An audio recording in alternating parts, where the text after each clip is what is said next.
I started revising roughly in October-ish time, but I didn't really properly hardcore revise until after my mocks. I kind of did a little bit of revision for my mocks, but I could have done a lot more.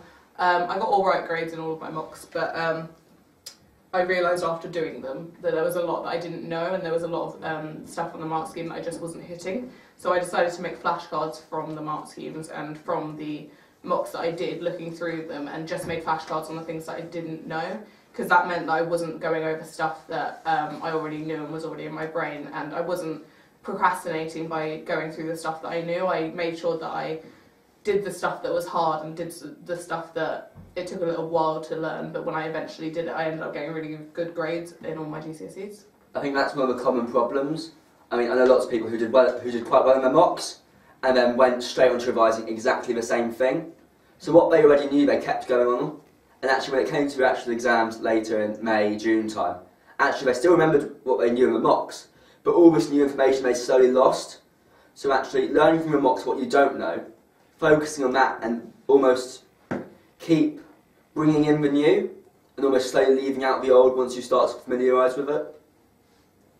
So when I was revising for my exams, I was just reading, so going through textbooks, looking through notes, thinking, oh, this is going to be fine.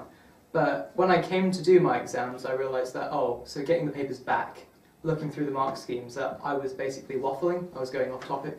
So I think it's more down to exam technique itself and what you can apply through that. So I started revising around February, after I'd done my mocks. Before I'd done my mocks, I did the week of cramming that most people do, and I got quite alright grades, 6s and 7s, but that's kind of the most you can get with cramming is 6 or 7, because cramming doesn't give you the deeper understanding that you need to get the higher grades.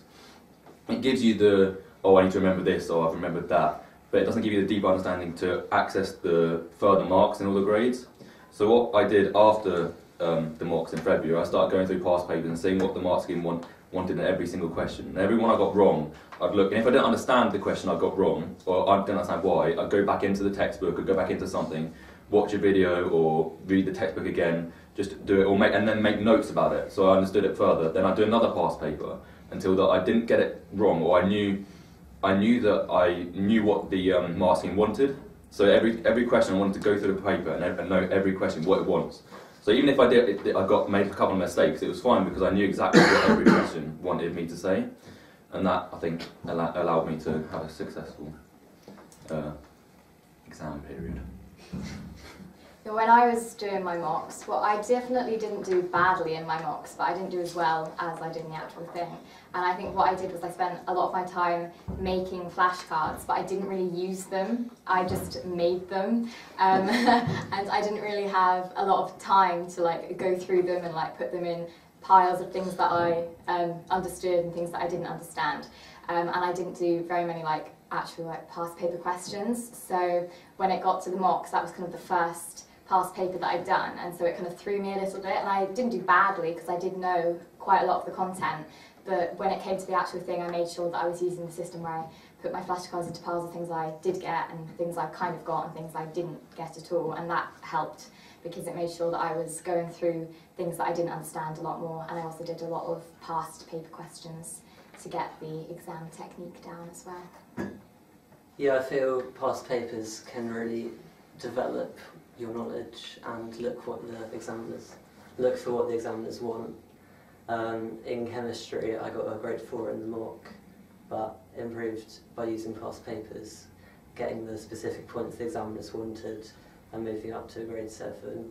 I feel this can apply to lots of subjects too. In the mocks, I got grade 4s in pretty much everything, and by using past papers in every single subject, repeatedly, even going over the same past papers again and again, you can get the marks that you haven't got each time. So in geography, I started off with a 4 in the mock. By using past papers, I could get up to a grade 9.